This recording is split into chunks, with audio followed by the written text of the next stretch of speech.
안녕하세요.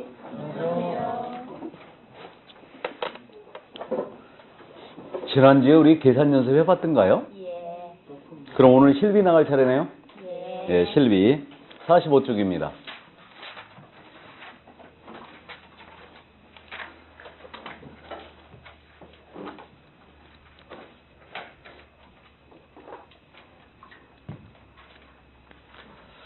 자, 이 실비 비용 보상 측면이 강하다고 그랬거든요.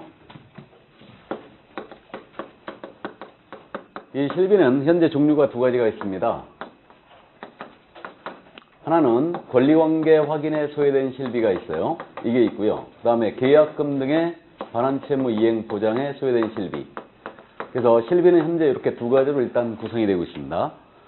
이렇게 실비가 인정된 취지를 여러분들이 이해하셔야지만 그 실비의 부담자가 누구냐 이걸 조금 이해할 수 있어요. 이 권리관계 확인에 소외된 실비는 왜 인정이 되어 있냐면요. 우리는 확인 설명이라는 제도를 공부했는데 확인 설명하면서 말로만 하면 안 되죠. 설명의 근거자료를 제시해야 된다고 했습니다. 그럼 그 설명의 근거자료가 뭐냐면 토지대장, 건축물대장, 토지이용계획 확인서, 부동산 종합증명서, 등기사항 증명서 이런 것들이었어요. 그러면 그 공부들 발급받는데 비용이 들어가잖아요. 그러니까 권리관계 확인에 소외된 실비라는 것은 공부를 발급받는데 소외된 비용. 이것이 바로 권리관계 확인에 소외된 실비예요. 그래서 인정이 되어 있고요. 그래서 공부 발급 열람비다. 그렇게 이해하면 되고요. 계약금 등의 반환채무 이행 보장에 소외된 실비. 이건 왜 인정이 되어 있냐면 우리 개업공사는 자신의 명의로 계약금 등을 예치할 때는 보증 설정 같은 거 해야 된다고 그랬죠? 기억나요? 그래서 그럼 보증 설정료 이거 물어줘야 될 거 아니에요. 그러니까 계약금 등의 예치에 소외된 비용. 요것이 바로 계약금 등의 반환채무 이행 보장에 소외된 실비예요. 그래서 인정이 되어 있는 겁니다. 그래서 실비의 종류는 요 두 가지가 현재 인정이 되어 있고, 그럼 실비의 한도는 어떻게 되어 있냐? 요 실비의 한도는 주택에 대한 중개보수의 한도 정하는 것과 똑같은데요. 국토교통부령입니다. 국토교통부령이 정하는 범위 안에서 세부 내용은 시도 조례로 정한다 이랬어요. 시도 조례로 정한다. 그러니까 이 실비도요. 결국은 최종적으로는 시도 조례가 정하고 있는 겁니다. 그래서 국토부령이 일정 범위를 제시해주고 시도 조례가 세부 내용을 정하고 있는 거예요. 그러니까 시도 조례가 어떻게 정하고 있냐면 국토부령이 어떻게 정해주냐면요. 권리관계 확인에 소외된 실비의 한도는 권리관계 확인에 드는 비용으로 하고 계약금 등의 반환채무 이행 보장에 소외된 실비의 한도는 계약금 등의 반환채무 이행 보장에 드는 비용으로 한다 그랬어요. 그 말이에요. 그래서 대충 국토부령이 정해주고요. 세부 내용은 시도 조례가 정해라 이랬습니다. 예를 들어서 조례가 최종적으로 실비의 구체적 내용을 현재 정하고 있죠. 그래서 이제 우리 교재 현재 그 실비의 구체적 내용으로서는 46쪽의 맨 밑에 서울특별시 조례가 실려있죠 지금. 이거 경기도 조례 똑같습니다. 똑같은데 그 내역을 잠깐만 볼까요? 중상물의 권리관계 등의 확인에 소외된 실비는 그 산출 내역이 어떻게 되어 있냐면요. 재증명서 공부의 발급, 열람 수수료, 교통비, 숙박비 등의 여비, 그 다음에 재증명서 공부의 발급, 열람 대행비, 그래갖고 발급 열람 건당 얼마예요? 1,000원 이렇게 되어 있고요. 그 다음에 계약금 등의 반환채무 이행 보장에 소외된 실비, 산출 내역이 어떻게 되냐면 계약금 등의 금융기관 등의 예치 수수료, 그 다음에 계약금 등의 지급반환 보증을 위한 보험 공제가입비, 그 다음에 재증명서 공부의 발급, 열람 수수료, 교통비, 숙박비 등을 인정해놨네요. 그러니까 결국은 권리관계 확인에 소외된 실비는 조례가 정한 게 이 공부 발급 비용이라는 걸 알 수 있고요. 계약금 등의 반환채무 이행 보장에 소외된 실비라는 것은 예치에 대한 비용임을 알 수 있습니다. 그래서 이렇게 지금 현재 조례가 정하고 있는 거예요. 그러면 요 실비가 경계가 의심스러워서 측량을 하게 됐어요. 측량비 또는 물건이 안 팔려서 광고하게 됐습니다. 광고료. 이거 실비인 것 같아요? 아닌 것 같아요? 아니죠 이거? 아닙니다. 그러니까 오해하면 절대 안 돼요. 그러니까 중개업무 활동을 하면서 들어간 모든 비용이 실비다라고 인정된 게 아니에요 지금. 우리가 실비로 인정되는 것은 요 두 가지 뿐입니다. 그래서 측량비라든가 광고료 이런 것들은 모두 실비가 아님을 바로 알 수 있어요. 그러면 저런 비용들이 실제로 발생되면 어떻게 하라는 얘기냐.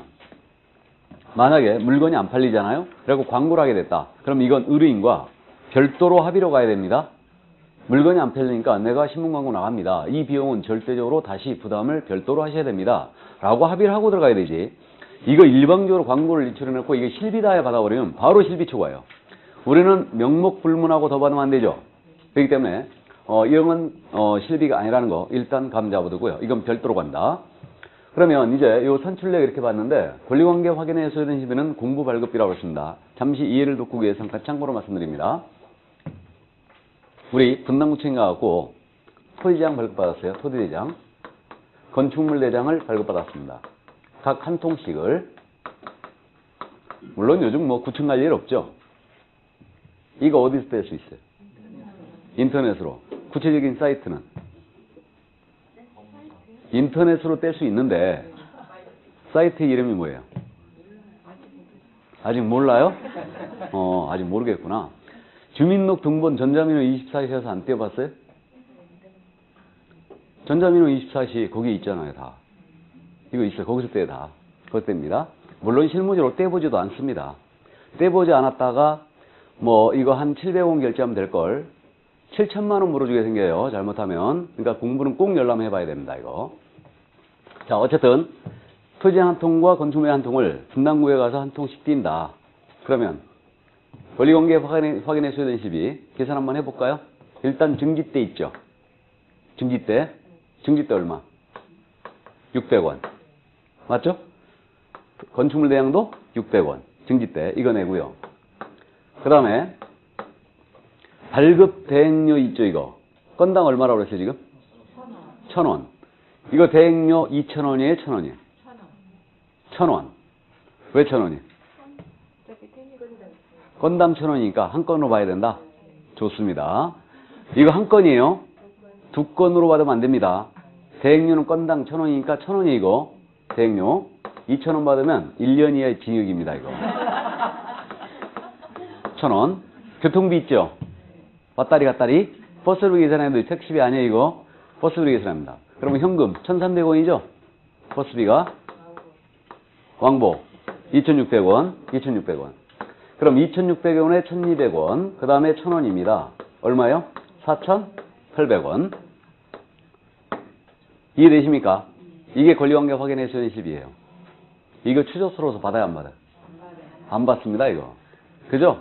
그러니까 이거는 실제로 중개보수에 포함된 걸로 봐야 되죠. 그게 합리적이죠. 추적스럽게 뭘 이걸 인정해놓고 말이에요. 그 다음 이제 계약금융의 반환채무 이행 보장에 소요된 실비. 이것은 예치 비용입니다. 보험 공제가입비라든가 공부발급비 이런 것들이죠. 그래서 이렇게 돼 있다는 거 이해되시고, 우리가 주의할 점은요. 이 비용이 발생이 됐을 때 누구한테 청구할 수 있냐, 이걸 주의해야 돼요. 이게 실비의 부담자에 관한 문제인데, 여기 권리관계 확인에 소요된 실비잖아요. 이거는 지물건을 팔려고 대공이 미리 공부를 발급받아 본 거죠, 지금. 그러니까 이전 의뢰인이 부담해야 돼, 취득 의뢰인이 부담해. 이전 의뢰인이 부담해야 되죠, 이거. 지물건 팔려고 미리 발급받는 비용이었으니까. 이렇게 되고요. 그 다음에 여기 계약금융의 반환채무 이행 보장에 소요된 실비. 이거는 궁극적으로는 이전 의뢰인한테 유리한 제도라고요, 취득 의뢰인한테 유리한 제도라고요, 이거. 취득 의뢰인. 계약했을 때 바로 계약금융을 돌려주자, 이런 취지였죠. 그러니까 이거는 취득 의뢰인에게 영수증을 첨부하여 청구할 수 있어요. 그래서 실비의 부담자는요, 이렇게 딱딱 정해져 있기 때문에 요걸 바꿔내면 상당히 헷갈리겠죠. 그러니까 제도의 취지를 이해하고 계셔야 돼요. 그러면 이제 실비의 부담자가 누구냐, 이렇게 이해할 수 있습니다. 자, 그래서 이 정도 이해되시고, 실비도 마찬가지로 받았을 때 영수증 교부 제도는 우리 법상 없습니다. 없고요. 저게 바로 실비였다. 자, 그래서 중개보수와 실비 모두 다 끝났습니다. 그럼 이제 47쪽에 교육 업무 위탁 포상금으로 들어갑니다. 자, 이제 우리 과목의 그 법령 파트의 마지막 파트, 이제 뒤로 지금 가고 있는데, 교육에 대한 부분으로 들어왔어요. 교육이 지금 상당히 말이 많죠. 활발히 진행되고 있는데, 올해 지금 실무수습 도입 문제 때문에 아주 말이 많습니다. 이거. 실무수습 도입한다는 얘기 들어봤어요? 실무수습. 지금 현재 법은 개정이 돼 있어요. 그래갖고 1월 29일부터 이제 시행인데, 그래서, 실무수습을 뭐 6개월로 거치게 할 거냐. 그러니까 등록을 못 한다는 얘기죠. 수습을 거치지 않으면. 아예. 그래서 이제, 6개월이냐 3개월이냐 뭐 없앨 거냐, 안 할 거냐, 뭐 여러 가지 말이 많은데, 논란이 굉장히 많습니다, 지금. 그래서 그 수습을 꼭 거치게 되면요. 등록을 하기 위해서는 수습을 먼저 경력이 필요하다. 그럼 우리 실무적으로 지금 소속공사 신고를 거의 안 하잖아요. 거의 안 해요. 우리 고용하면 신고해야 되잖아요. 신고하게 되면 4대 보험 문제가 생겨요. 4대 보험, 건강보험, 고용보험, 산재보험, 국민연금. 4가지가 문제가 됩니다. 그러니까 이제 사업하는 입장에서는 직원들 이렇게 이제 고용을 했는데 4대 보험 문제가 되기 때문에 고용신고를 안 해버립니다. 이거를 실무적으로. 그래가지고 이걸 수습을 도입을 하면 결국은 일을 해주면서 돈 내고 배워야 되는 그런 사태가 벌어질까봐 지금 현재 반대 견해가 만만치 않아요. 무슨 실무 수습이나 이게 그래서 이제 반대 견해가 많은데 어쨌든 교육 얘기가 상당히 지금 현재 논란이 되고 있습니다. 그래서 올 말에 아마 지금 얼마 안 남았는데 올 말에 이 부분이 이제 어느 정도 윤곽이 드러나야 되는데 지금 내년 1월 29일부터 시행이니까 당장 그래서 윤곽이 드러나는데 모르겠어요. 지금 현재 이거는 이제 시행령 부분이라 법은 개정이 돼 있고요. 현재 실무수습을 도입한다는 법이 개정이 돼 있고 대통령령 그러니까 이제 대통령령을 정하기 때문에 국무회에서 바로 통과만 시키면 되는 건데 아직 지금 반대 여론이 만만치 않아갖고 어떻게 될지 아직은 어느 누구도 몰라요. 현재는. 자, 그러면 이제 그 47쪽에 교육제도로 들어갑니다. 이 교육은 지금 우리 법상 4가지 종류가 현재 있어요. 그래서 여러분들이 이미 들어봤거든요. 실무교육이 있다고 그랬죠? 중개실무에 나가기 전에 받는 교육이다 그래서 이게 이제 실무교육이에요. 실무교육이 있고 그 다음에 이제 우리 중개부조는요. 실무에 나가기 전에 직무교육을 받아야 돼요. 그래서 직무교육이 있고 그 다음에 중개업에 종사하면서 받는 교육이 있거든요. 이것을 연수교육이라고 해요. 그래서 연수교육이 있습니다. 이게 있고 그 다음에 이제 올해 사실은 도입이 된 거죠. 이게 부동산 거래 사고 예방교육이 있어요. 사고 예방교육이 있습니다. 자, 그래서 이제 우리 법상 교육제도가 이렇게 4가지로 현재 구성이 되어 있습니다. 그럼 실무교육에 대한 기본 내용은 제가 언급하고 넘어왔어요. 그래서 이제 여러분들은 주안점이 누가 누구에 대한 교육을 하느냐, 누가 교육을 받아야 되느냐, 요 점을 일단 눈여겨보세요. 우리 실무교육 실시권자가 누구예요? 시도지사. 그래서 시도지사입니다. 그래서 시도지사가 실무교육 실시권자고요. 그럼 시도지사가 실시하는 실무교육을 이수하는데 누가 이수해야 되느냐? 먼저 개설 등록을 하기 전에 받아야 될 자가 있어요. 등록 전에 받아야 되는 실무교육이 있고요. 고용되기 전에 받아야 될 실무교육이 있습니다. 그래서 이렇게 지금 나눠보는데 그럼 등록하기 전에 누가 실무교육을 이수해야 되냐면요. 당연히 중개사무소 개설 등록을 신청하는 신청인이 받아야 되죠. 신청이 받아야 되고 법인의 경우는 누가 받아야 돼요? 법인 대표 받아야 되고요. 임원사원 전체가 실무교육 받아야 되죠. 기억나죠? 그래서 임원사원 전체가 실무교육 받으셔야 되고 만약에 분사무소를 설치한다. 그럼 분사무소 설치하면 이때 분사무소 누가 받아야 돼요? 책임자가 받아야 됩니다. 그래서 등록하기 전에는 이들이 바로 실무교육 받는다. 등록 신청인, 법인의 경우는 임원사원 전체, 다음에 분사무소 책임자가 실무교육을 받아줘야 돼요. 그럼 고용되기 전에는 누가 실무교육을 받아야 되냐면요. 소속공인인사예요. 그래서 우리 소속공사는요. 고용되기 전 1년 내에 실시하는 실무교육을 이수해야 합니다. 소공사는. 그래서 이제 시도지사가 실시하는 실무교육을 이들이 받아야 된다. 이렇게 됩니다.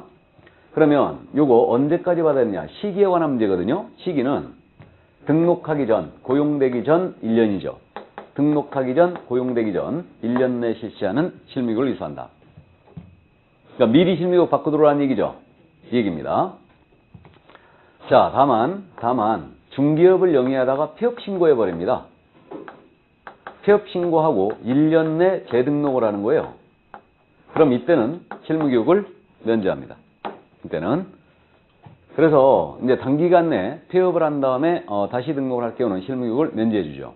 나아가서 소공사로서 재직을 하다가 고용관계 종료 신고가 되는 거예요. 고용관계 종료 신고 후 1년 내 소공으로 다시 재직을 하고자 합니다. 이때는 실무교육을 면제합니다. 이때는. 그러면 크로스로 가면 어떻게 되느냐? 예를 들어서 중개업을 영위하다가 폐업 신고한 다음에 1년 내에 소공으로 가는 거예요. 실무교육 다시 받을 필요가 있을까요? 없을까요? 없을 것 같다.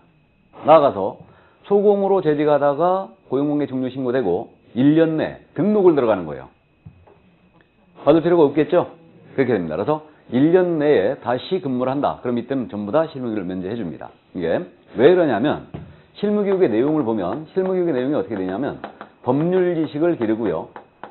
나아가서 중개 및 경영실무, 나아가서 직업윤리 이런 내용으로 교육 내용이 구성되게 되어 있거든요. 이게 그렇기 때문에 단기간 내 재등록을 하거나 다시 재직을 한다. 그럼 이때는 면제를 해주는 겁니다. 그리고 실무교육 시간 현재 어떻게 되어 있냐면 이거 28시간 이상 32시간 이하로 실시하게 되어 있어요. 현재 그래서 28시간을 교육을 하고 있는 겁니다. 이게 현재. 그래서 28시간이라면 이거 4일이죠. 4일, 7시간씩 이제 4일이 됩니다. 그래서 뭐 지금 현재 수도권 지역은요, 하루는 온라인 교육을 해요. 한국공사협회와 이제 세대항공사협회에서 위탁받아 시행하고 있는데, 하루는 온라인 교육을 하고, 나머지 이제 3일은 이제 집합교육이에요. 그렇게 지금 현재 하고 있고, 저도 내일 실무교육 들어가야 됩니다, 지금. 교육하러 들어가야 돼요. 어쨌든. 그래서 지금 현재 실무교육 상당히 활발히 진행되고 있죠? 활발히 진행되고 있어요. 그래서 합격자 발표가 나면, 지금 현재, 실무교육 개업하실 분들은 미리미리 받아야 되니까, 지금 아마 한국공사협회는 올해 마감됐어요. 내년 1월까지도 아마 마감됐을 겁니다. 그래서 실무 수업 도입 문제 때문에 개업하실 분들 빨리 해버려야 돼, 다. 이게 도입이 되면 아주 머리 아파지거든요. 그러니까, 지금 올해 개업을 하실 분들은 바로바로 실무 받고 개업을 들어가는 거죠. 이게. 그래서, 뭐, 지난주도 지금 실무 교육을 갔다 왔는데 굉장히 인원들이 많아요. 교실이 꽉꽉 찹니다, 그냥. 이게. 그래서, 어쨌든, 이게 바로 이제 실무 교육입니다. 여기까지 이해되시고요. 그러면, 현재 한국공사협회는 실무 교육비가 얼마라고 그랬어요? 기억 안 나요? 항공은 지금 현재 13만 원이에요. 13만 원이고, 세대하는 지금 현재 세대항공사협회는 12만 원입니다. 현재 교육비가 그렇게 돼 있어요. 자, 그러면 이게 바로 이제 실무교육이었다. 이게 실무교육이고, 그 다음에 이제 직무교육입니다. 이 직무교육은요, 당연히 시시권자가 시도지사입니다. 교육은 기본적으로 시시권자가 시도지사예요. 근데 올해 등록관청이 추가됐어요. 그래서 시도지사 또는 등록관청이 실시하는 직무교육을 이수합니다. 누가 받아야 되냐? 이거는 중개보조원이에요. 그래서 우리 중개보조원께서는 직무교육을 받으셔야 됩니다. 그래서 중개보조원은 현재 중개업에 종사하기 전에 미리 직무교육을 받으셔야 돼요. 직무교육을. 그럼 언제까지 받아야 되냐? 당연히 이거는 고용되기 전 1년 내 받아야 됩니다. 고용되기 전 1년 내 실시한 직무교육을 미리 받는다. 이렇게 되고요. 다만 고용관계 종료 신고가 됐거든요. 종료 신고 1년 내 다시 중개보조로 근무하는 거예요. 받을 필요가 있을까요? 없을까요?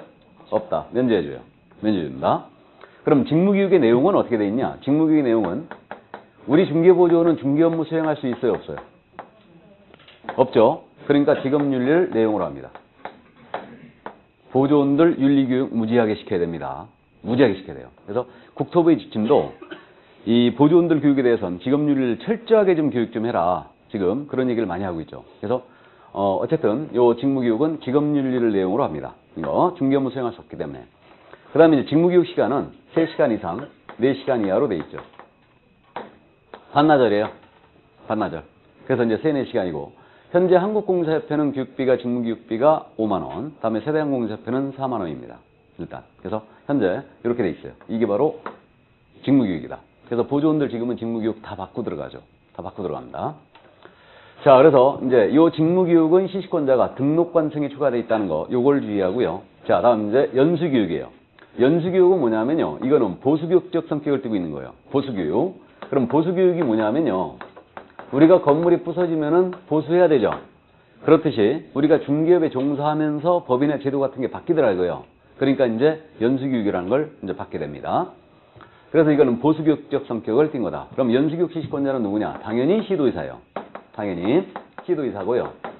요 시도지사가 실시하는 연수교육을 이수하는데 요 연수교육의 대상은 누구냐? 일단 우리 개업공인중개사 대상이고요. 소속공인중개사도 대상이에요. 일단 연수교육은. 그러면 결국은 중개보조는 연수교육 대상이 안 되고 있다는 얘기죠. 그러니까 결국 연수교육은 중개업무를 수행할 수 있는 자만 일단 대상이 되는 거죠.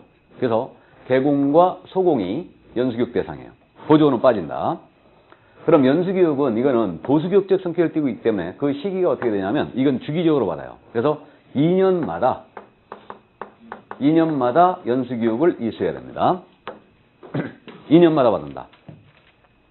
그러면 개공은 실무교육 받고 소공은 실무교육 받고 이렇게 이제 중개업에 종사하게 되는데 실무교육을 받고 그 다음에 이제 2년이 지나면 연수교육도 받잖아요. 그러니까 실무교육을 받은 후 연수교육을 받은 후 2년마다 주기적으로 이수해야 돼요. 주기적으로 2년마다 받아야 되고 연수교육을. 그럼 이거 2년이라는 시간은 상당히 긴 시간이에요. 그럼 업무하다 보면 이거 잊어버릴 수 있죠.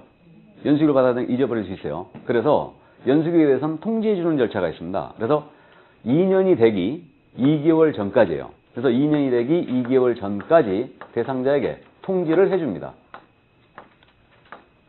연수교육 받아야 됩니다 하고 통지해 주게 돼 있어요. 이렇게 2개월 전까지. 그래서 2년마다 이수하는데 2개월 전까지는 통지해 준다. 이렇게. 그럼 연수교육의 내용은 어떻게 되느냐? 연수교육의 내용은 당연히 보수교육이니까요. 법이나 제도가 변경된 사항, 법 제도의 변경사항을 교육해 줍니다. 그 다음에 중개 및 경영 실무, 나아가서 직업 윤리를 내용으로 하고 있죠. 실무교육 내용과 약간 차이가 있죠, 지금.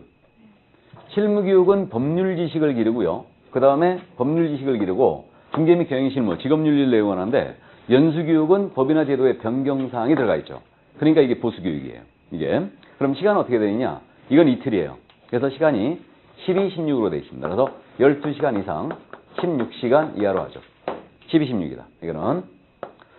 자, 그래서 이게 바로 연수교육이었어요. 그래서 이제 연수교육이 아마 올해서부터 진행이 될 겁니다. 그래서 이제 연수교육에 대해서도 저도 미리 이제 촬영을 하나 해놨는데, 지금 연수교육 촬영을 해놨는데, 연수교육은 이런 제도 변경 사항들, 이걸 주 위주로 지금 교육을 하고 있습니다. 그러니까 우리가 이미 이제 배운 내용과 달라지게 된 제도들, 이런 것들을 위주하여 이제 연수교육을 실시하는 거죠. 이게. 자, 그 다음 이제 사고 예방 교육이에요. 마지막으로 이제 사고 예방 교육인데, 이거는 이제 부동산 거래 사고 예방 교육입니다. 부동산 거래 사고 예방 교육인데, 요건 실시권자가 좀 달라요. 사고 예방 교육을 하신 자는요, 국토교통부 장관, 시도지사, 등록관청입니다. 이 세 사람 모두 개업공인중개사 등이에요. 개업공인중개사 등에 대하여 사고 예방 교육을 실시할 수 있다, 이렇게 돼 있어요. 실시할 수 있다. 자, 그럼 지금까지는 지금 교육실시권자가 주로 시도지사였어요. 그죠? 근데 여기는 국장도 들어가 있고 등록관청도 들어가 있죠, 지금. 이렇게 돼 있습니다.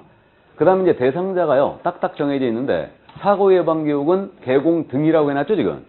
그러면 개공 등이란 표현이 이제 마지막 등장했는데, 개공 등이란 표현은 중개업 종사하는 자 전체를 말한다고 그랬죠. 그래서 마지막 등장했어요. 그래서 개공뿐만 아니고요, 소공, 중개보조원, 법인의 임원사원들도 대상이에요. 사고예방교육은. 그래서 개공 등이란 말이 5번이 어디서 나왔냐면요, 가장 먼저 이중소속에서 나왔습니다. 그 다음에 결격사유에서 나왔어요. 기억나요? 개공 등은 이중소속할 수 없다. 결격사유자는 개공 등이 될 수 없다. 또 그 다음에 비밀윤수에서 나왔어요. 그래서 개공 등은, 개업공사 등은 이 법 및 다른 법률에 특별한 규정이 있는 경우를 제외하고는 업무상 알게 된 비밀을 누설해서는 아니 된다. 거기서 나왔고, 네 번째가 어디서 나왔냐면 금지행위에서 나왔어요. 개업공사 등은 금지행위를 할 수 없다. 이렇게 돼 있고요. 그 다음에 이제 사고예방교육 대상이 개공 등이에요. 그래서 등이란 말 마지막 등장했습니다. 그 다음에 이제 지금까지 교육, 실무교육, 직무교육, 연수교육 모두가 필수성을 띠고 있었죠. 등록 전, 고용 전 모두 받아야 되는 필수적이에요. 필수성을 띠고 있는데, 여기 사고예방교육은 할 수 있다로 돼 있어요. 그러니까 필요한 경우에 할 수 있다예요. 임의성을 띠고 있다는 거죠, 이거. 임의성을. 그래서 이렇게 돼 있고요. 그럼 이제 사고예방교육은 임의성을 띠고 있기 때문에 그 사고예방교육을 하고자 하는 자는 대상자에게 미리 통지하는 게 맞죠. 그래서 대상자에게 미리 통지하게 돼 있는데, 통지 또는 공고도 해도 됩니다. 통지 또는 공고를 며칠 전까지 하게 돼 있냐면 10일 전까지 하게 돼 있어요. 사고예방교육은 며칠 전까지 통지하라고요?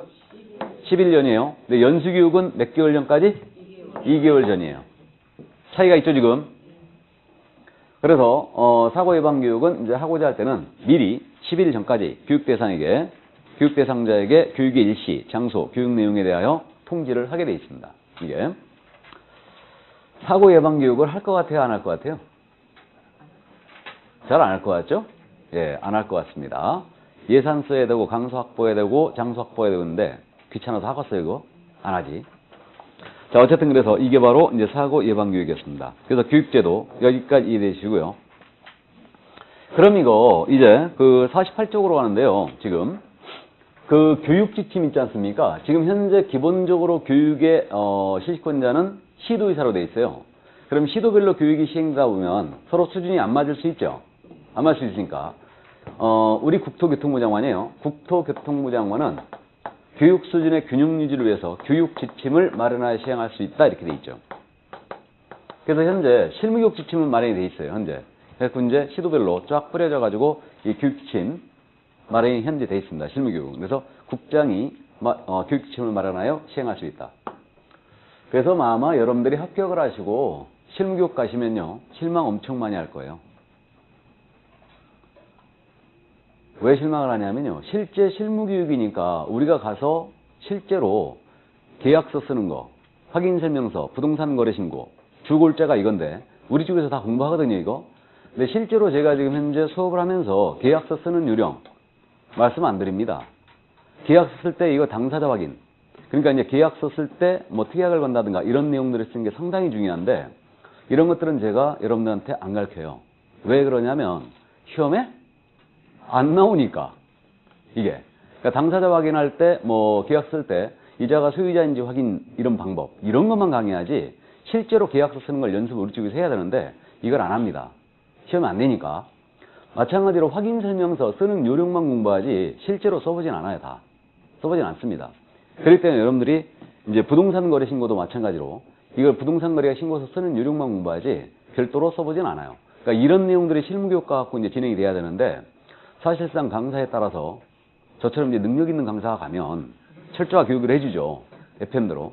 근데 이제 여러분들이 학원에서 듣는 이 수업과 실무교육과에서 듣는 수업이 아주 천양지차라는 걸 알게 될 거예요.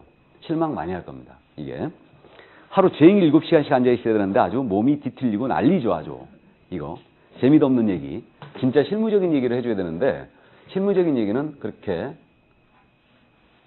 장소에 따라서 교육 장소에 따라서 약간 다릅니다. 그래서 이게 시도별로 시행되다 보니까 이제 시도별로 이제 협회에서 강사 진을 확보해갖고 이제 진행이 되거든요. 그러니까 어떤 시도를 보면은 강의를 상당히 알차게 하는 데들이 있어요. 이게 그래서 알차게 하는 데가 있는데 실제로 여러분들한테 도움이 될 수 있는 거 그런 것들이 이제 강의하는 데가 있는데 그런 데가 이제 흔치 않다는 거죠. 이제 강사 확보가 쉽지 않아서 그래요. 이게 저도 그랬고 내일 가갖고 교육 계약서하고 지금 현재 사고 계약서 쓰면서 이제 사고 예방을 같이 이제 이런 것들 이제 이걸 위주로 지금 할 건데 스케줄상으로 그런 계약서 쓰는 게 없어가지고 제가 일부러 이제 계약서 쓰는 걸 별도로 하겠다. 그래가지고 지금 현재 계약서하고 이제 확인 설명서 했는데 그 짧은 시간에 두 가지를 다 공략을 할 수가 없어요. 계약서만 갖고도 3시간 이상이 걸려버려요. 계약서 하나만 갖고. 근데 계약의 종류가 한두 가지가 아니잖아요, 지금 우리가. 매매계약, 교환계약, 임대차계약, 뭐 거기다 물건별로 상가계약, 상가매매계약, 상가전세계약, 상가임대차계약, 뭐 OP 매매계약, OP 전세계약, OP 임대차계약, 토지 매매계약, 임대차계약, 전세계약 이거 다 해야 되거든요. 원래는 따로따로 다 틀리거든요. 특징이 있기 때문에. 그래서 뭐 아파트냐, 뭐 단독이냐, 다가구냐 쓰는 게 다 달라요. 다 달랐는데 이런 것들이 교육이 전혀 안 된다는 거죠. 그러니까 여러분들이 실무 가면은 처음에 계약서 쓰라고 하면 손도 못 대죠. 손이 덜덜덜 떨려갖고 쓰지도 못해요. 이게 쓰지도 못합니다. 거기다가 사고 한번 났다. 그럼 이제 문 내리는 거야. 문 닫는 거지. 나는 중개업 못한다 이제 더 이상. 그렇게 됩니다. 그러니까 이게 이제 그래서 수습 얘기가 나오고 있는 거예요. 수습 얘기가. 근데 이제 통상적으로 우리가 사무소에 근무하고 나서 경험을 쌓은 다음에 개업을 하죠. 개업을 하는데 근데 이제 이런 부분들이 실질적으로 실무교육에서 진행이 돼야 되는데 이게 사실상 실무교육에서 제대로 진행이 안 된다는 얘기죠. 대신 교육비를 한 100만 원씩 받고 제대로 한 2주씩 하면 될 것 같아요. 이게. 그래갖고 이제 나 같은 사람은 별도로 창업실무교육을 별도로 하잖아요. 그래갖고 현재 제가 지금 현재 원래 계획은 이제 세 학원에 있었는데 두 학원에 대해서 창업실무교육을 별도로 하고 있어요. 제가. 별도로. 창업실무교육을. 그러니까 이제 거기서 창업실무에서 이제 창업만 하는 게 아니고 실제로 필요한 계약서, 그 다음에 확인설명서, 그 다음에 또 부동산 거래 신고 이걸 실제로 세 파트로 나눠갖고 그렇게 하고 그 다음에 이제 법률적으로 여러분들이 민법 시간에 다 공부했지만 실제로 실무에 적용할 수 있는 거 중개보수 분쟁이 생겼을 때 그 다음에 손님하고 상담을 어떻게 해야 되는가 그 다음에 이제 손님 어떻게 등을 쳐고 인정작업 어떻게 해야 되는가 이런 것들 그러니까 이런 부분들이 이제 창업실무에서 진행이 되는 거예요. 근데 이런 것들은 이제 별도로 돈 내고 배워야 되기 때문에 이게 그래서 비싸요. 비쌉니다. 안 넘지. 그렇게 받으면 떼돈 벌게. 그래서 어쨌든 뭐 그렇게 이제 진행을 하고 있는데 그래서 개업을 하실 분들 때문에 내년 수습 때문에 지금 빨리 개업하실 분은 바로 개업을 해버려야 돼요. 그럼 이제 개업을 해야 되기 때문에 이제 그런 부분을 올해 제가 지금 테마로 잡아가지고 지금 두 학원을 진행하고 있는데 그래도 불안해요. 그렇게 얘기하는 그러니까 물건 어떻게 확보하고 광고 어떻게 때리는가 뭐 블로그 마케팅은 어떻게 해야 되는가 이런 부분들을 지금 현재 진행을 하고 있는데 많이 불안해합니다. 그래도 불안해요.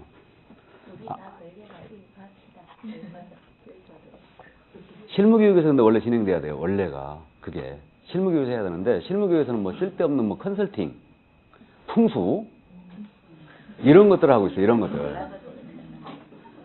그러니까 실제로 실무교육 4일 동안에, 4일은 굉장히 긴 시간이죠. 굉장히 긴 시간인데, 그 시간 동안 그렇게 진행이 돼야 되는데, 실질적으로 거기까지 강의를 할 수 있는 사람이 많지 않다는 거죠. 이게. 그러니까 이제 그 강수 확보도 문제가 있고요. 이게. 어쨌든 그래서 교육이 현재 이렇게 진행이 되고 있습니다. 자, 그럼 이제 48쪽에 업무의 위탁으로 들어갑니다. 업무 위탁인데, 이거는 뭐 시험에 안 내요. 업무의 일부를 다른 기관에 맡기는 거죠. 다른 기관에 맡기는데, 그냥 가볍게 이해하면 됩니다. 그래서 이제 국토교통부 장관이에요. 시도지사, 등록관청입니다. 이 셋은 그 업무의 일부를 우리 공인인계사협회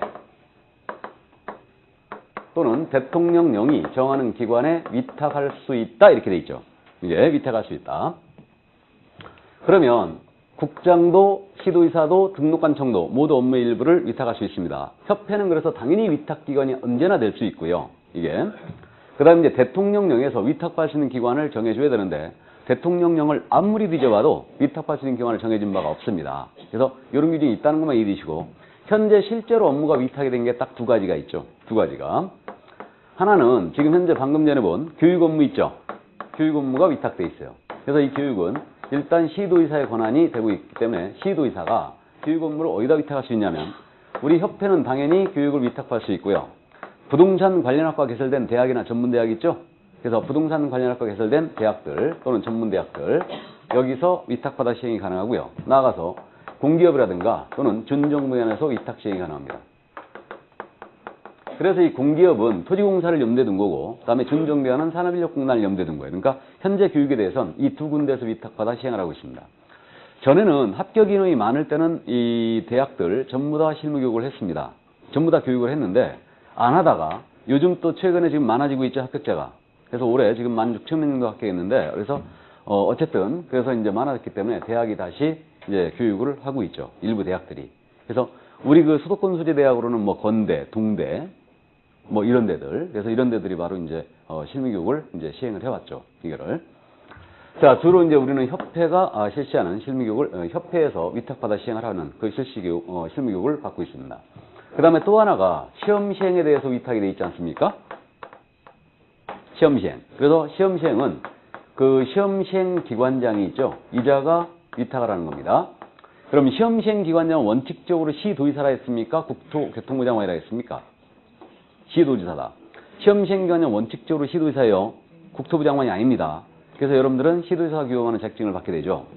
그러면 시험 시행 기관장은 이 시험에 관한 업무를 어디다 위탁할 수 있냐면요. 우리 협회, 공인인계사협회에다 위탁할 수 있고요. 그 다음에 공기업이라든가 또는 준정부기관에 위탁이 가능하죠.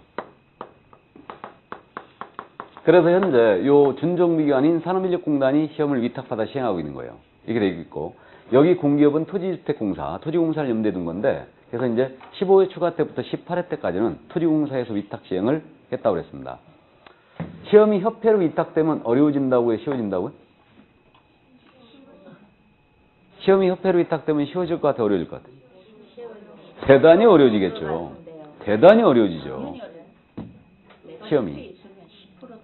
그렇죠.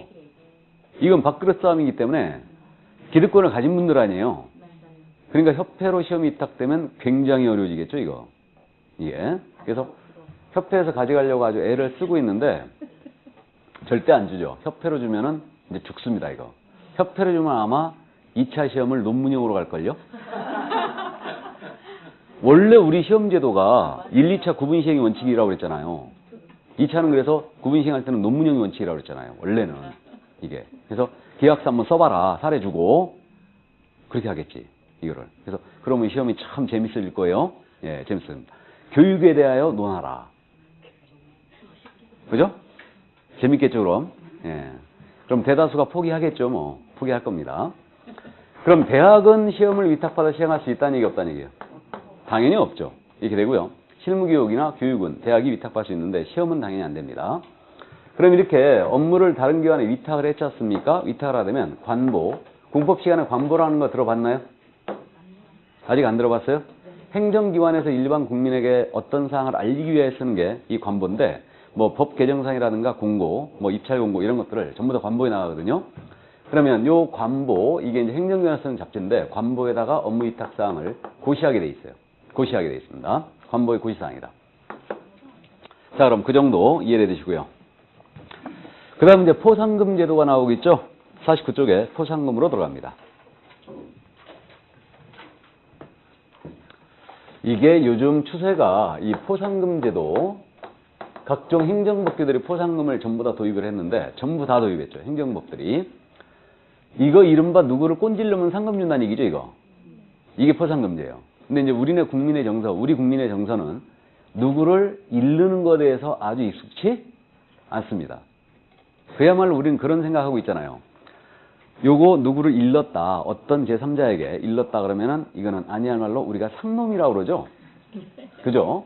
그러니까 우리는 양반 사회를 살아왔기 때문에 잃는 것에 대해서 상당히 정서가 이제 안 좋습니다. 안 맞습니다. 우리랑. 근데 이제 이 포상금제도 요게 이제 모든 행정법에 지금 들어와 있어요. 우리도 그래서 이걸 도입을 한 겁니다. 이게.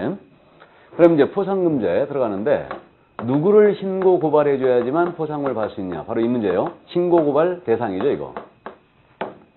그럼 여기서 이제 용어를 잠깐 말씀드리고 하는데, 우리가 지금 실생활에서 말이에요. 고소와 고발이란 말 많이 들어보거든요. 비슷한데 차이가 있죠, 지금. 그죠? 차이가 있습니다. 고소는 누가 하는 거예요? 본인이. 범죄의 피해자가 범죄 사실을 수사기관에 알리는 거죠. 이게 고소예요. 피해자가 하는 거. 근데 고발은 범죄의 피해자가 아닌 제3자가 수사기관에 범죄 사실을 알리는 거예요. 이게 고발입니다. 그럼 앞으로 이제 구분해 쓰세요. 고소는 피해자가 하는 거고 고발은 제3자가 하는 거다. 그래서 그러면 누구를 신고 고발해 줘야지만 포상금을 주느냐, 이 문제입니다, 지금. 그래서 세 사람이에요. 먼저 중개사무소에 개설 등록을 하지 않은 중개업을 영위하는 자. 그 자가 누구예요? 무등록 중개업자죠. 무등록 중개업자. 무등록 중개를 업으로 하는 자. 이자 신고하면 이제 포상금을 줍니다. 무등록 중개업자. 그 다음에 거짓, 그 밖에 부정한 방법으로 등록한 자. 이걸 부정등록이라고 해요. 거짓, 그 밖에 부정한 방법으로 중개사무소에 개설 등록을 한 자. 부정등록자입니다. 그래서 이자는 자격증을 위조하여 등록을 했거나 공무원에게 부정한 청탁을 하여 등록한 자를 말하죠. 이자는 무등록업자와 똑같지 않습니까? 그러니까 신고한 포상금을 줘요. 둘 다 3년 이하의 징역사유들이에요. 둘 다. 그러니까 포상금 주고요. 세 번째로 양도대여한 자. 그럼 양도대여 뭐 했다는 얘기예요? 자격증이나 등록증. 그래서 자격증이나 등록증을 양도대여를 했거나 또는 양수대여를 받았거나, 양도한 자가 있으면 양도받은 자가 있어야 되죠. 대여한 자가 있으면 대여받은 자가 있어야 되죠. 둘 다 처벌합니다. 그래서 그들을 신고하면 포상금을 주는 거예요. 그래서 세 사람이에요. 그래서 요 세 사람 신고발 대상 3명인데 이들이 당연히 행정기관에 의하여 발각되기 전까지 신고 고발해 줘야 되는 게 맞겠죠. 그래서 발각이 되면은 이때는 안 됩니다. 그래서 발각되기 전까지 신고 고발하는데 어디다 하면 되냐면요, 수사기관이나 등록관청에 주면 돼요. 그럼 수사기관이라는 것은 검찰청이나 경찰청을 말하죠. 이게 돼 있고요. 그 다음에 등록관청에 신고발해도 됩니다. 이거. 그럼 결국은 이 세 사람을 신고고발해야지만 포상금을 주니 이중사무소를 두고 중개업을 영위하는 자입니다. 또는 금지행위한 자입니다. 이들을 신고고발했거든요. 포상금 줄 것 같아, 안 줄 것 같아? 안 줍니다. 그러니까 암기해야 돼요. 나머지 자들은 포상금 안 줘요. 이 셋만 줍니다. 무등록업자, 부등록자, 즉 양도대한 자, 받은 자, 이들이고요. 그래서 이제 이들을 신고발해도 포상금 안 주는 거죠. 자, 그래서 이들을 수사기관이나 등록관청에다가 발각되기 전까지 신고발하면 될 것이다. 그럼 이때 포상금의 지급 절차는 어떻게 되느냐? 절차는 포상금의 지급권자는 누구냐면요, 포상금의 지급권자는 등록관청이에요.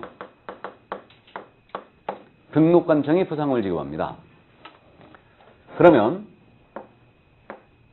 신고 고발해 놓고요, 포상금 달라는 신청서를 내야 돼요. 가만히 있으면 주는 거 아닙니다. 신청서를 제출해야 돼요. 제출하는데 이 포상금 지급 신청서를 제출을 누구한테 하라는 얘기예요? 등록관청에 하라는 얘기죠, 이거. 그러니까 신고 고발은 수사기관 할 수도 있어요. 하지만 포상금 달라는 신청서는 등록관청에 내줘야 됩니다. 여기가 지급권자니까. 그럼 등록관청이 포상금 달라는 신청서 제출을 받았어요. 받으면 등록관청 수사기관 처분 내용을 조회를 합니다.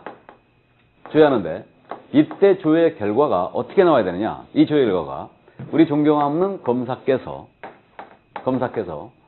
공소를 제기하거나 기소유예 처분한 경우에 한하여 포상금을 지급한다 이랬어요.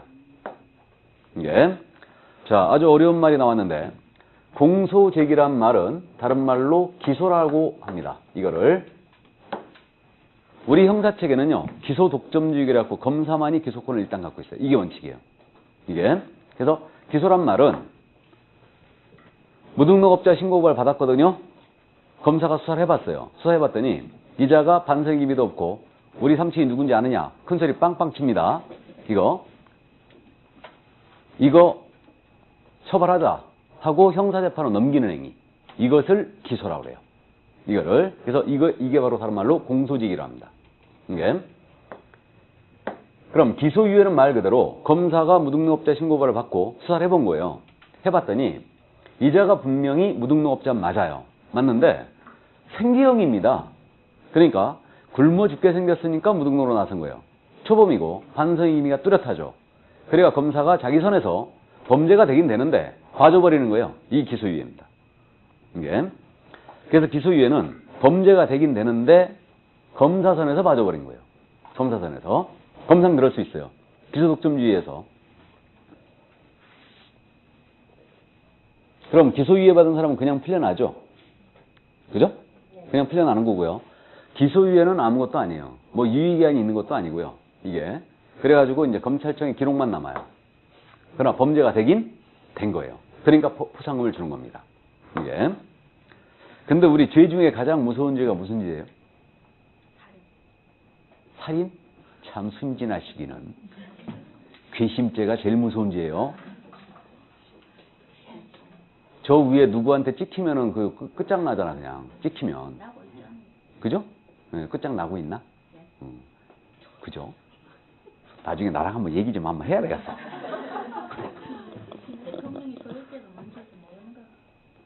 법대로 안 나오셨는데 어떻게 알아요? 전자공법 출신인데.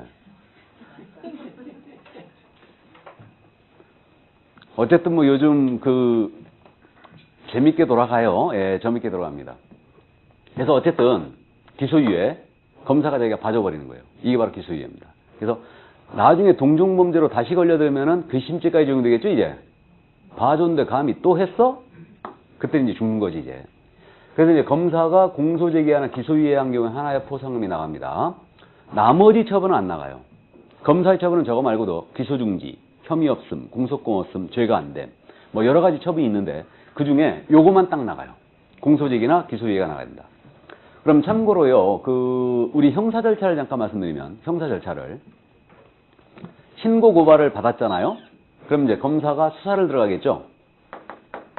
여러분들이 언론상에서 이제 들어봤어요. 수사권 가지고. 그러니까 이제 형사 절차상, 형식적으로 이해만 해두세요. 수사권이라는 게 있고, 기소권이라는 게 있어요. 이게. 우린 수사권이 검사에게 있습니까? 경찰에게 있습니까? 둘 다 있다고요? 수사권이나 기소권을 둘 다 검찰이 갖고 있어요. 검찰만 갖고 있어요. 수사권은 검찰에게만 있습니다. 경찰은 없어요. 그러니까 경찰이 힘이 없는 거예요. 수사권이 없기 때문에. 그러니까 우리가 우리 영화 보면 새파란 검사놈이 와가지고 머리 희끗희끗하는 반장한테 막 큰소리 땅땅 치고 그러잖아요. 이게. 그러니까 경찰은 수사권이 없어서 그래요. 그래갖고 둘이 한 번 붙었잖아요. 2년 전인가 그때 한 번 붙었잖아요. 수사권 문제 때문에. 졌지, 경찰이 당연히. 이길 수가 없지, 검찰을. 당연히 졌습니다. 이게. 근데 외국 영화 같은 거 보면은 경찰들이 수사를 다 하죠. 미국 같은 경우는 수사권을 경찰이 갖고 있어요. 검찰은 기소권만 있어요. 그러니까 특별 부분에 대해서는 이제 어떤 특정 범죄에 대해서는 검찰도 이제 수사권을 갖고 있는데 경찰이 원칙으로 갖고 있습니다. 그러니까 둘이 힘이 분산이 되어 있는 거예요. 이게. 그래서 우리는 검찰이 막강한 권력을 행사하지 않습니까? 여러분들 3대 권력기관이 뭔지 아십니까? 대통령이 가장 먼저 되면 3대 권력기관부터 잡아요. 대통령 되면. 3대 권력기관이 뭐예요? 일단 검찰청이 있을 테고. 또? 네? 언론이 무슨 권력기관입니까? 언론은 권력기관이 아니죠. 국세청을 잡아야 돼. 국세청 잡아야 되고. 또? 국정원. 세 군데예요. 세 군데가 3대 권력기관이라고 그러죠. 여기서 막강 권한을 다 행사하고 있으니까, 이게. 그래서 대통령이 가장 먼저 되면 거기서부터 바꾸잖아요. 수장서부터. 그게. 로스쿨이 제대로 되면 수사권이 아마 독립이 될 거예요. 경찰대학이 가만히 있겠어요? 그래요? 그렇죠. 그래서 경찰대 인기가 팍 떨어진 거 아니에요. 경찰대 인기가. 그 상위 2%가 2%, 상위 1%가 많은데. 경찰대가 아마 우리 한 2년 선배 정도가 1회였거든요. 대단했죠. 대단했습니다. 그래서 지금 경찰대는 그야말로 이제 거의 수재급들이 가죠. 우리 때 그때 경기도에서 4명 갔어요. 4명. 4명 갔는데 그때 우리 선배 한 분이 이제 1회로 갔었는데 그 양반이 여름에 휴가 나왔다가 심장마비로 사망했지. 과로사예요, 과로사. 과로사였어요. 이게.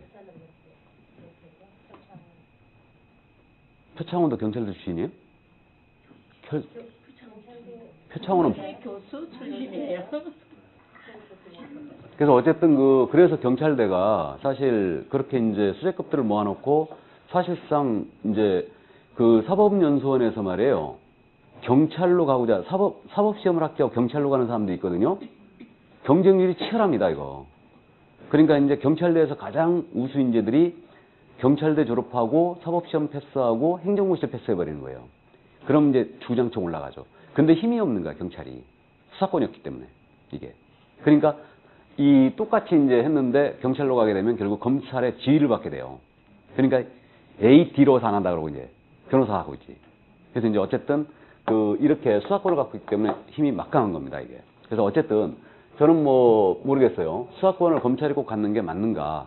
물론 경찰도 믿을 수가 없습니다, 솔직히. 이게. 일 수 없는데 어쨌든 그래서 두 가지를 다 갖고 있기 때문에 검찰이 막강한 권한을 행사하고 있는 거예요, 이게. 그래서 이걸 달라고 지금 수사권을 달라고 경찰이 많은 노력을 기울이고 있는데 절대 안 주고 있죠. 이 좋은 걸 왜 줘? 그래서 이제 사법연수원 1순위가 검사 아니에요. 1순위가. 그 다음 판사, 나머지는 다 변호사. 그렇게 되는 거 아니에요, 지금. 이게. 어쨌든. 그래서 이제 수사권은 이제 검찰이 갖고 있는데, 내사라는 거 들어봤어요? 내사. 내사는 수사 전닫기라고 보시면 돼요. 그래서 이제 검사가 신문을 쫙 보다가 신문 기사를 봤는데, 이게 범죄 혐의가 있는 거예요. 그럼 수사에, 이제 내사에 들어가는 거죠. 조용히. 뒷조사를 해보는 거죠. 이게 내사라고 그래요. 이게 내사고, 이게 만약에 내사를 했는데, 여기서 범죄 혐의가 드러났다. 그럼 드러나면 이제 본격적으로 수사를 들어가는 거죠. 이게. 그래서 이렇게 되고요. 어쨌든 그래서, 수사를 이제 들어갑니다. 무등록업자 신고를 갖고 수사를 했어요. 그런 다음에 이제 검사가 수사해보고, 이자에 대해서 기소할 거냐, 기소를 안 할 거냐, 이걸 결정해요. 검사가 결정을 합니다. 그럼 만약 기소를 했다. 기소하게 되면 이제 형사재판으로 넘어가는 거죠. 이제 판사선으로 넘어가는 거예요. 이게. 그럼 판사선으로 넘어가면 판사가 이자에 대해 형을 선고할 거냐, 선고를 안 할 거냐를 일단 먼저 결정하겠죠. 이게 선고유예예요. 선고유예입니다. 그럼 만약에 형을 징역형 같은 걸 선고했다. 선고하게 되면 집행을 해야 되죠. 그래서 집행을 시킬 거냐, 아니면 집행을 안 할 거냐, 유예를 시킬 거냐, 이걸 판사가 이제 결정을 하게 됩니다. 이게. 그런 다음에 이제 최종적으로 집행이 됐어요. 집행이 되게 되면 이자는 이제 전과자가 되는 거죠. 이렇게 되는 겁니다. 그럼 이제 요거를 쭉 말씀드린 이유가 우리 모두 수업과 관련이 있는 거죠, 지금. 포상금은 기소 유예 단계에서 나가는 거죠, 일단. 그죠? 여기까지는 포상금이 지급되는 거예요, 지금. 그럼 여기까지는 결격과는 전혀 관련이 없어요. 결격 기억나세요? 결격. 그러니까 형사재판의 결과와는 전혀 포상금은 관련이 없습니다. 검사가 기소했거나 기소유예를 때리게 되면 일단은 포상금이 나가는 거예요. 재판 결과와는 관련이 없어요. 나중에 무등록업자가 무죄 판결을 받았더라도 포상금은 그대로 나가는 겁니다. 일단은 이렇게 되고요. 그래서 이건 결격과는 이제 전혀 관련이 없음을 일단 알 수 있고요. 결격은 어디서부터 잡히느냐? 결격은 집행유예 2단계서부터 잡혀요. 결격은. 그러니까 이제 교도소에 복역을 했다든가 또는 집행유예를 받으면 결격이 잡힙니다. 그러면 선고유예를 받았다. 선고유예는 말 그대로 그거예요.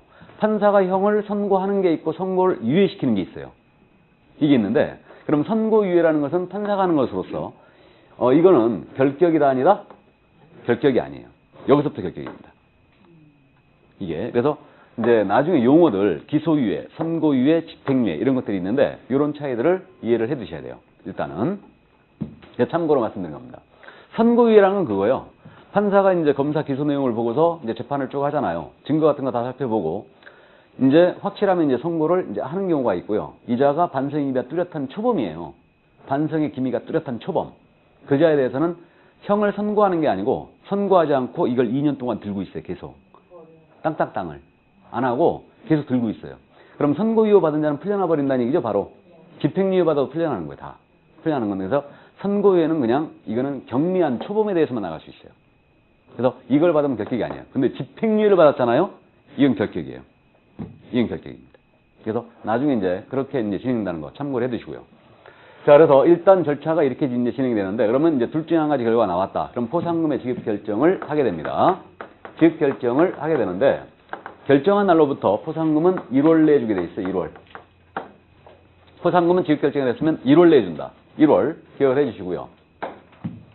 그럼 이제 포상금은 지급을 하게 됩니다. 지급은 건당 얼마씩 하게 되느냐? 건당 50만 원이에요.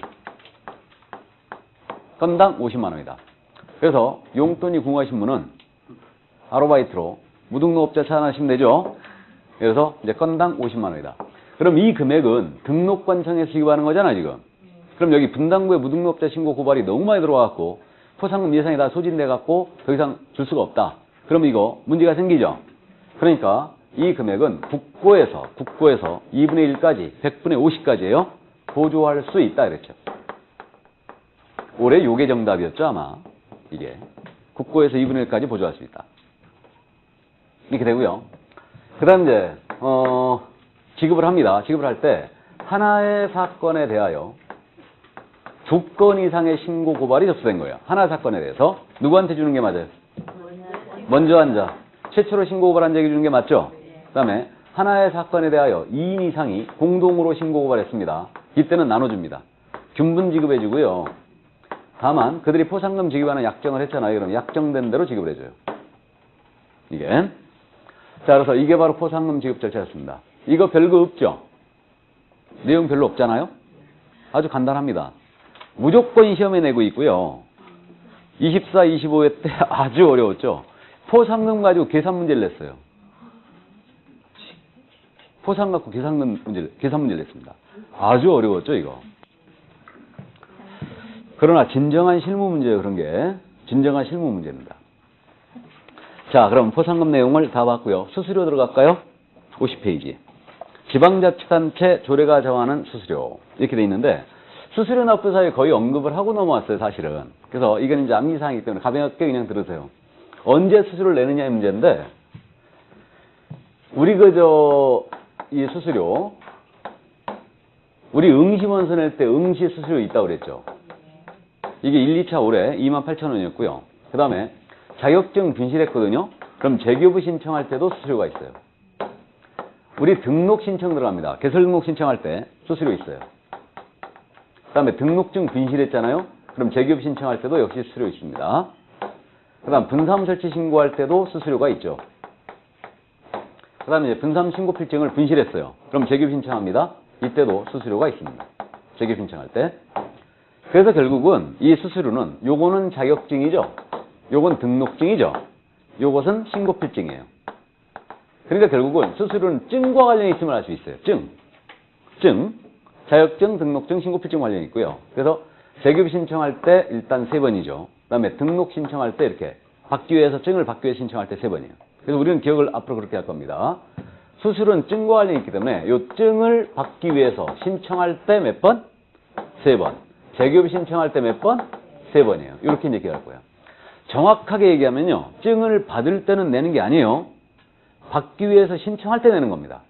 그러니까 여러분들이 연말에 자격증 받으시잖아요. 자격증 받으실 때 수수료 내는 거 아니에요. 내는 게 아니고 응시료에 포함되어 있어요.